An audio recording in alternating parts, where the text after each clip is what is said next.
कक्षा 9वीं, विषय हिंदी अंग्रेजी माध्यम। पहली इकाई है ये। पहली इकाई में पहली कविता है और ये इंग्लिश मीडियम के लिए है, हिंदी मीडियम के लिए ये नहीं है। पहली कविता है जिसका नाम है चांदनी रात। चांदनी रात ये लिखी हुई है मैथिली शरण गुप्त द्वारा लिखी हुई कविता है ये, और इसमें मानव जीवन की किसी एक घटना को प्रधानता दी गई है। अर्थात हमारे जीवन में एक मुख्य समय, जिसे हम रात का समय कहते हैं, शाम से लेकर रात तक का समय, उस खास एक प्रसंग के बारे में बताया गया है। और ये जो अंश है ये पंचवटी नामक खंड काव्य से लिया गया है। एक खंड काव्य है पंचवटी, उसी में से ये लिया गया है। और इसमें जो है प्रकृति का बहुत ही मनोरम, बहुत ही सुंदर वर्णन किया गया है। चांदनी रात ये इस कविता का नाम है, और ये सभी जो भी घटनाएं हैं इसमें कुल मिलाकर 8 पैराग्राफ हैं, और ये 8 के 8 हमारी चांदनी रात को बता रहे हैं, उसके बारे में हमें बता रहे हैं। तो सबसे पहला जो पैराग्राफ है वो है, चारु चंद्र की चंचल किरणें खेल रही हैं जलथल में। चारु का अर्थ होता है आकर्षक, बहुत ही अट्रैक्टिव, और चंद्र का मतलब सभी को पता है चांद होता है। तो चांद कैसा है? अट्रैक्टिव है, बहुत ही ज्यादा आकर्षक है। जैसा कि आप देख रहे हैं चांदनी रात में उसका मतलब ही ये होता है कि पूर्णिमा का अवसर होगा, जिस समय की चांद बहुत ही सुंदर दिखाई देता है, संपूर्ण एकदम, और रात होने के बावजूद भी अंधेरा बहुत ज्यादा नहीं होता और हमें उजाला दिखाई देता है। तो चारु चंद्र की चंचल किरणें, चांद की जो चंचल किरणें, चांद से भी किरणें जो निकलती हैं जिसे हम चांदनी कहते हैं, तो वो आकर्षक चांद की जो चंचल, कुछ हमें खुश करने वाली, कुछ हमें मनोरम प्रदान करने वाली जो किरणें हैं, वो खेल रही है जलथल में। यहाँ पर चांद की किरणों को कुछ नखरीला, कुछ शैतान टाइप का बताया गया है, जो अपनी हरकतों से हमारा मन अपनी ओर आकर्षित कर रही हैं। बहुत ही सुंदर सा चांद है जिसकी चंचल किरणें निकल रही हैं, और जल थल में, जल और थल यानी पानी, और उसके साथ साथ थल यानी जमीन। आप अपने आंखों के सामने एक अगर चित्र स्थापित करने की कोशिश करेंगे तो ये कविता और ज्यादा अच्छे से समझ में आएगी। सोच लीजिए चांदनी रात है, आसमान में हमें चांद दिखाई दे रहा है, नीचे एक नदी है, पास में ही पेड़ पौधे और हरियाला मैदान है, जिससे कि जो चांद की जो किरणें हैं वो एक ही समय पर पानी पर भी पड़ रही हैं और उसके साथ साथ जमीन पर भी पड़ रही हैं। इसलिए चारु चंद्र की जो किरणें निकल रही हैं, जो हमें अपनी ओर आकर्षित कर रही हैं, ये पानी और जमीन यानी जल और थल दोनों पर पड़ रही हैं, जिसके वजह से हमारा मन जो है उनकी तरफ ज्यादा आकर्षित हो रहा है। स्वच्छ चांदनी बिछी हुई है अवनी और अंबर तल में। इसमें ये जो शब्द है अवनी का अर्थ होता है धरती, और अंबर का अर्थ होता है आकाश। तो स्वच्छ चांदनी बिछी हुई है। चांदनी कैसी है? स्वच्छ है। स्वच्छ जो है वो उसके लिए विशेषण इस्तेमाल किया गया है, यानी स्वच्छ चांदनी। चांदनी जो है प्रखर चांदनी है, तेज चांदनी है, बहुत ही सुंदर चांदनी है, जो पूरी तरह से बिछी हुई है। देखिए चांदनी नहीं बिछ सकती है, लेकिन वो सिर्फ हमें एहसास दिलाया गया है कि सब तरफ उसकी चांदनी फैली हुई है। कहाँ कहाँ चांदनी फैली हुई है? चांदनी अवनी यानी धरती, और अंबर तल यानी आसमान, यानी आसमान और धरती दोनों में ही चांदनी, संपूर्ण जगत को चांदनी ने व्यापक कर रखा है। तो ये पहला पैराग्राफ था जो आप लोगों की समझ में आया होगा। अब हम दूसरे पैराग्राफ पे आ रहे हैं। पुलक प्रकट करती है धरती हरित तृणों की नोकों से। पुलक प्रकट करती है, पुलक यानी कि पुलक अर्थात होती है खुशी। तो धरती जो है, आप देख रहे हैं धरती जो है वो प्रकट कर रही है। क्या प्रकट करना है ना, एक्सप्रेस करना। वो हमें ये दिखाने की कोशिश कर रही है। क्या? पुलक यानी खुशी, यानी धरती बहुत ही खुश है और वो हमें कुछ दिखाने की कोशिश कर रही है। क्या दिखाने की कोशिश कर रही है? हरित तृणों की नोकों से। अच्छा, वो जो धरती है वो हमें अपना खुशी या अपना गम किस तरह दिखा सकती है? धरती पर जो प्राकृतिक घटक हैं उन्हीं में वो अवतरित होकर अपना एहसास जो है, अनुभव जो है वो हमसे बांट सकती है। तो इसलिए धरती ने हमें अपनी खुशियां बताने के लिए किसे चुना है? यहाँ पर हरित तृण यानी होता है घास आप सभी लोग जानते हैं, और हरित यानी हरी। तो जो हरी हरी घास होती है, आप जब देखेंगे जिस पर ओस पड़ती है, तो जो ताजी हरी घास होती है ना, वो नुकीली सी दिखाई देती है हम लोगों को जमीन पर फैली हुई। तो धरती जो है वो पुलक प्रकट कर रही है, यानी खुशी प्रकट कर रही है। किसके द्वारा? हरी घासों के नोकों से, यानी जो घास है वो तनी हुई खड़ी है और पूरे जमीन पर बिखरी हुई है, जिससे हम ये एहसास कर सकते हैं देखिए कोई चीज जब बासी हो जाती है ना तो वो मुरझा जाती है, पर ताजी होगी तो वो तली हुई रहेगी।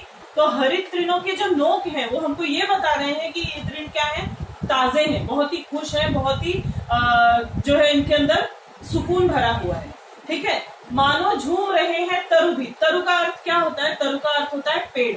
ठीक है, ऐसा एहसास हो रहा है जैसे कि तरु भी क्या कर रहे हैं, झूम रहे हैं, यानी पेड़ भी क्या कर रहे हैं, झूम रहे हैं। क्यों झूम रहे हैं, वो भी क्या कर रहे हैं, हमें अपनी खुशी प्रकट कर रहे हैं कि चांद की चांदनी पाकर वे स्वयं कितने प्रसन्न हैं, ये वो हमें दिखाने की कोशिश कर रहे हैं। तो तरु हमें अपनी खुशियां किस प्रकार दिखा रहे हैं, मंद पवन के झोंकों से झूम कर।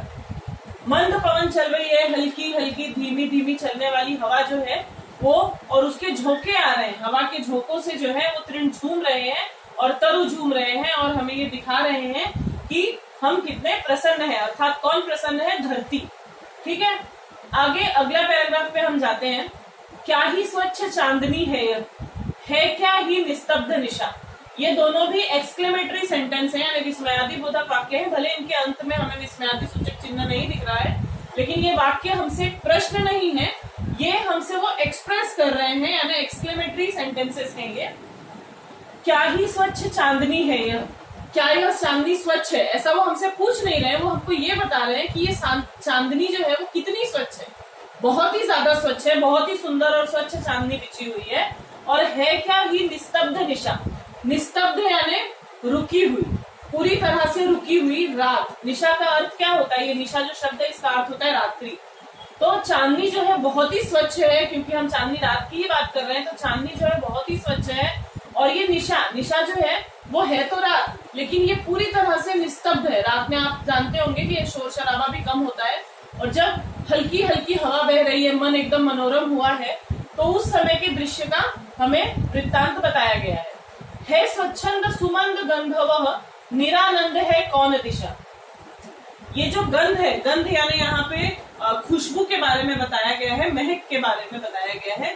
तो ऐसे ठंडे ठंडे मौसम में, अच्छी अच्छी चांदनी में हम लोगों को अच्छी सी गंध, एक हल्की हल्की बहुत ही मोहक सी गंध जो है वो पूरे परिसर में, पूरे पर्यावरण में फैली हुई है। और निरानंद, निरानंद जो शब्द है उसमें संधि है, नीह प्लस आनंद, मतलब आनंद का ऑपोजिट वर्ड है। आनंद का ऑपोजिट क्या होगा, दुख। तो निरानंद है कौन दिशा, यानी ये हमसे पूछ रहा है कि किसी भी दिशा में निरानंद नहीं है, यानी दुख नहीं है। कौन दिशा मतलब वो हमसे ये पूछ नहीं रहा है कि किस दिशा में, बल्कि वो हमें ये बता रहा है कि इतनी स्वच्छ जो चांदनी बिछी हुई है, इतनी सुंदर जो निस्तब्ध सी निशा है, और इतना अच्छा गंध, इतना अच्छा महक जो है वो सब जगह फैली हुई है, तो दुख कहाँ है, अर्थात कहीं भी दुख नहीं है। ठीक है, अगले इसमें आ रहे हैं हम परिच्छेद में। बंद नहीं अब भी चलते हैं नियति तट के कार्यकलाप। बंद नहीं है, अब भी चल रहे हैं। जैसा कि हम जानते हैं समय जो है वो किसी के लिए नहीं रुकता, प्रकृति हम चाहें या ना चाहें, हमें खुशी हो या दुख हो, दिन के बाद रात और रात के बाद दिन आता ही रहता है। यानी ये क्या है, रात और दिन, या ये जो सूर्योदय होना, उसके बाद सूर्यास्त होना, फिर पुनः सूर्योदय होना, ये नियति के कार्यकलाप है। नियति यानी होती है हमारी किस्मत, हमारा जो समय है उसके ये कार्यकलाप है। कार्यकलाप यानी उसका एक रूटीन है। ठीक है, तो अभी भी रात है, सारी चीजें शांत लग रही हैं, लेकिन बिल्कुल भी कोई चीज बंद नहीं है। भले हम उस चीज की अनुभूति नहीं कर पा रहे हैं, ऐसा नहीं है कि हम रात को सोते हैं तो हम सांस नहीं लेते, हम सांस लेते हैं। जो नियति के कार्यकलाप है वो एज इट इज चल रहे हैं। ठीक है, तो अभी भी चल रहे हैं क्या, नियति तट के कार्यकलाप। कार्यकलाप यानी उसके जो नियम है, उसका जो नियति है वो उसी प्रकार से चलती जा रही है, पर कितने एकांत भाव से, कितने शांत और चुपचाप। यानी चीजें वही हैं, चीजें कोई भी बदली हुई नहीं है। हर दिन रात आती है, किसी रात में हमें गर्मी होती रहती है, वो रात इतनी मनोहर नहीं लगती हम लोगों को। जब अमावस की रात होती है, सब तरफ अंधेरा ही अंधेरा, ना कहीं हमें चांद दिखाई देता है, ना चांद की चांदनी दिखाई देती है। तो रात तो वो भी होती है और रात ये भी है, लेकिन फर्क क्या है, वो सारी चीजें नियति कर रही है जो होनी चाहिए, लेकिन फिर भी किस प्रकार कर रही है, कितने एकांत भाव से, मतलब कि हर तरफ एकदम शांति, चुप्पी और अकेलापन फैला हुआ है। कितने शांत और चुपचाप, बहुत ही शांति से नियति जो है वो अपने सारे कार्यकलाप कर रही है। अब हम अगले पैराग्राफ में आ रहे हैं। है बिखेर देती वसुंधरा। वसुंधरा का अर्थ फिर से क्या है, धरती। यहाँ पर हमने उसका शब्द अवनी सुना, उसके बाद यहाँ पे हमने धरती सुना और अब आया है वसुंधरा। वसुंधरा का अर्थ भी होता है धरती। है बिखेर देती वसुंधरा मोती सबके सोने पर। सबके सोने पर, यहाँ पे सोना यानी गोल्ड नहीं है, सोना यानी नींद है। जब सभी लोग सो जाते हैं तो धरती क्या करती है, वो अपनी सुंदरता जो है मोती बनाकर सब तरफ बिखेर देती है। यहाँ पे मोती का अर्थ तारे है। रात में हमें आसमान में जो तारे दिखाई देते हैं, ऐसा माना गया कि अंधेरा जब हो जाता है तो धरती जो है वो अपनी खुशियां, अपना जो प्रसन्नता है वो मोती बनाकर पूरे जगत में बिखेर देती है। तो है बिखेर देती वसुंधरा मोती सबके सोने पर, रवि बटोर लेता है उनको सदा सवेरा होने पर। रवि का अर्थ क्या होता है, सूर्य।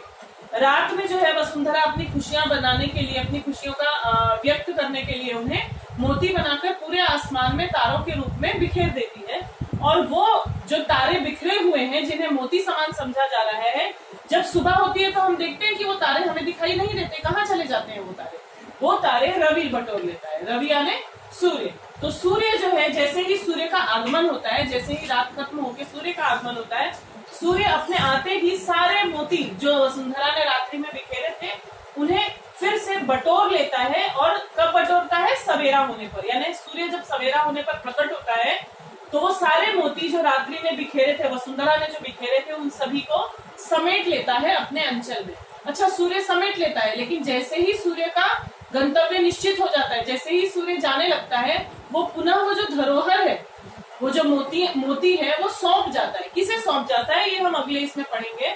और विराम दायिनी, विराम का अर्थ होता है रुकना, पॉज, ठीक है। और दायिनी यानी देने वाली।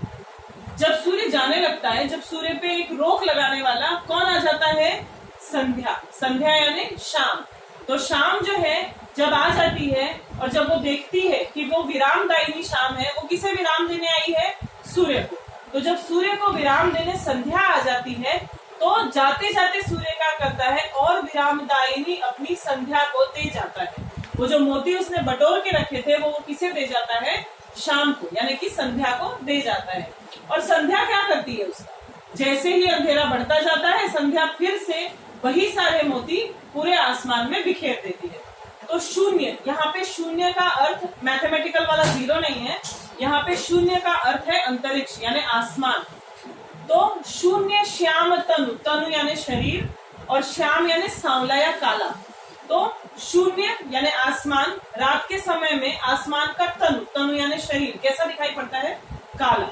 तो रात में आसमान जो कि काला हो जाता है, जिससे उसका नया रूप छलकाता है। तो संध्या जो है वो उसके पास जो मोती हैं, जो सूर्य उसे दे गया था, वो क्या करती है, अंधेरा, जबकि रात में पूरा आसमान अंधेरा हो जाता है, उस समय में वो उसका नया रूप हमें दर्शाती है। वही सारे मोती वो पुनः आसमान में बिखेर देती है, जिससे हमें उस काले से अंधेरे वाले आसमान जो है वो हमें सुंदर रूप में दिखाई देता है। अगला हम देख रहे हैं, अगली पंक्तियां जो हैं, पंचवटी की छाया में। ये थोड़ा सा आप लोग समझ लीजिए ध्यान से, ये जो आखिरी की 8 पंक्तियां हैं, ये क्योंकि ये पंचवटी से ली गई हैं। पंचवटी असल में एक वन है, एक सीता से, आप रामायण अगर सुना होगा तो रामायण में एक पंचवटी नाम की जगह के बारे में हमें बताया गया है। तो वो वन है। वन, आप अब दूसरा सीन अपनी आंखों में कर लीजिए कि हम किसी आश्रम में हैं, एक आश्रम बना हुआ है, आश्रम के बाहर जो है एक साधु, एक तपस्वी जो है वो तपस्या कर रहा है, बगल में पेड़ पौधे। देखिए यहाँ पे कुछ शब्द इस्तेमाल हुए होंगे, बहुत ही ध्यान से अगर समझेंगे तो आसानी से समझ में आ जाएगा। तो वो जो जगह है उसे पंचवटी कह रहे हैं, ठीक है। तो पंचवटी की छाया में यह सुंदर पर्ण कुटीर बना है। कुटीर यानी होता है छोटा सा झोपड़ा, जो घास से या तृण से, पुराने समय में साधु लोग जो होते थे वो घास से सुंदर सा अपना झोपड़ा जो है वो बना लिया करते थे, कुटिया जो है वो बना लिया करते थे। कुटिया को हम, कुटीर को हम कुटिया शब्द इस्तेमाल कर सकते हैं। शब्दार्थ में झोपड़ी या कुटिया ये 2 शब्द दिए गए हैं उसके, ठीक है। तो पंचवटी की छाया, आसमान में चांदनी रात बिखरी हुई है, एक छोटी सी कुटिया बनी हुई है, पास में पेड़ पौधे हैं, तो उनकी जो छाया है, पंचवटी जैसे कि मैंने बताया वन है, तो वन में छाया जो है पेड़ों की, उसी वन में एक सुंदर पर्ण, पर्ण होता है पत्ते, पत्ते समझ रहे हैं, पेड़ के पत्ते जो होते हैं, यानी घास, पेड़ के पत्ते, इन सभी चीजों से मिलकर वो कुटिया बनाई है। तो सुंदर पर्ण कुटीर बना है। पंचवटी की छाया में बहुत ही सुंदर एक कुटिया बनाई गई है, जो किससे बनी हुई है? पर्ण से, यानी पत्तों से। उसके सम्मुख स्वच्छ शिला पर धीर वीर निर्भीक मना। आप देख सकते हैं ये दो लाइनों में हम लोगों को ये समझ में आया है कि एक अशोक वाटिका है, एक पंचवटी है। समझ लीजिए उस पंचवटी में पेड़ पौधे हैं, जिसकी छाया में एक सुंदर सी कुटिया बनी हुई है, और उसी के सम्मुख, सम्मुख मतलब सामने, तो उसी कुटिया के सम्मुख जो है यानी सामने जो है एक स्वच्छ शिला है। शिला यानी समझ रहे हैं, शिला यानी होता है चट्टान, बड़ा पत्थर, ठीक है। उस बड़े सी चट्टान पे, बड़े से पत्थर पर धीर वीर निर्भीक मना, एक साधु है जिसे हमें बताया, धीर यानी धीरज जिसको हम बोलते हैं, इंग्लिश में पेशेंस बोलते हैं जिसको, और वीर, वीर यानी शौर्य पुरुष है, बहुत ही शूरवीर है। और निर्भीक, निर्भीक यानी क्या है? निडर जिसे हम कहते हैं, जिसके मन में किसी भी तरह की डर ना हो, ऐसा मना। मना यानी है मन, ये जस्ट राइमिंग बनाने के लिए मना लिखा गया है, बना से मना, ठीक है। तो धीर वीर निर्भीक मना, तो मन जो है यहाँ पे इंसान की बात नहीं की गई है, एक मन की बात की गई है। जाहिर बात है ऐसा वाला मन जो होगा वो किसी साधु का ही होगा, जिसके अंदर धैर्य भी है, जिसके अंदर वीरता भी है, और जिसके अंदर निडर भी है जो, ठीक है। अब आखिरी पैराग्राफ हम पढ़ रहे हैं, ये इसी से रिलेटेड है। जिस इंसान के बारे में हमने यहाँ पढ़ा ये उसी के बारे में है। अब इस तरह का, जब रात्रि का समय है, रात्रि में हम सभी को अपने घर में सोए हुए पाते हैं, पर ऐसे समय में भी अगर कोई इंसान बाहर बैठा हुआ है तो ये उसके बारे में बता रहा है हमको। एक हमें एक्सक्लेमेटरी टाइप का पैराग्राफ दिया हुआ है। जाग रहा यह कौन धनुर्धर? धनुर्धर समझते हो? धनुर्धर यानी जो धनुष चलाता है, लेकिन साधु धनुष चलाता है क्या? नहीं। धनुर्धर जो है वो हम सिंबलाइज कर रहे हैं किसी ब्रेव इंसान के लिए, किसी शूरवीर के लिए। तो आखिर ये कौन धनुर्धर है? कौन जो है सन्यासी जो है बहुत ही ताकतवर है, हमें दिखाई दे रहा है, ये कौन है आखिर जो अभी तक जाग रहा है, जबकि रात्रि में सब क्या कर रहे हैं? सो रहे हैं। जबकि भुवन भर सोता है। भुवन, भुवन का अर्थ फिर से है संसार, संसार यानी दुनिया, पूरी दुनिया जो है भुवन भर यानी पूरी संपूर्ण विश्व जो है सोने का, सो रहा है। देखिए यहाँ प्रश्न चिन्ह भी दिया हुआ है कि जब संपूर्ण जगत, संपूर्ण विश्व जब सो रहा है, ऐसे समय में कौन धनुर्धर है जो अब तक जाग रहा है, ठीक है। भोगी कुसुमायुध योगी सा, ये दो शब्द याद रखिए, भोगी और योगी, ये दोनों विपरीत शब्द हैं, विलोम शब्द हैं। भोगी यानी संसार में भोगने वाला। संसार में हम एक टिपिकल एक लाइन देखते हैं, बच्चा पैदा होता है, वो स्कूल जाता है, पढ़ाई लिखाई करता है, कुछ काम करने लगता है, उसका विवाह हो जाता है, फिर उसके पश्चात वो अपने बाल बच्चों में व्यस्त हो जाता है और अंत में मर जाता है। ये जो जीवन यापन है इसे हम भोग कहते हैं, यानी भोगी यानी जो संपूर्ण जो गृहस्थाश्रम हमारे आसपास होता है। और योगी, योगी इससे टोटल अलग है। योगी का अर्थ होता है जो योग साधना करता है, जो खुशी में ना रोता है ना दुख में, जो ना तो दुख में रोता है और ना खुशी में हंसता है। उसे कोई अर्थ, कोई फर्क नहीं पड़ता कि उसके आसपास की परिस्थितियां कैसी हैं, उसे हम योगी कहते हैं यानी साधु। तो भोगी कुसुमायुध योगी सा, तो ये है तो भोगी, हमें ऐसा लग तो रहा है कि ये कोई नॉर्मल सा इंसान है, लेकिन ये हमें दिखाई कैसा दे रहा है? योगी सा। क्यों? रात में जागकर वो शिला पर तपश्चर्या कर रहा है, निर्भीक है, तो वो कोई योगी होगा। और यहाँ पे शब्द दिया है कुसुमायुध। कुसुमायुध का हम लोगों को शब्दार्थ में अर्थ दिया हुआ है अनंग या कामदेव। देखो कुसुमायुध यानी असल में होता है जो हम कुसुम प्लस आयुध, ऐसा दो संधि है इसमें। कुसुम का अर्थ होता है फूल और आयुध का अर्थ होता है शस्त्र, यानी जिसका शस्त्र क्या है? कुसुम। कुसुम यानी फूल। तो ऐसा इंसान, किसी भी इंसान का शस्त्र कभी भी फूल हो सकता है क्या? नहीं। फूल हमें परिचायक है। फूल हमें किस चीज के बारे में बताता है? नम्रता के बारे में, हमारे जीवन की कोमलता के बारे में बताता है।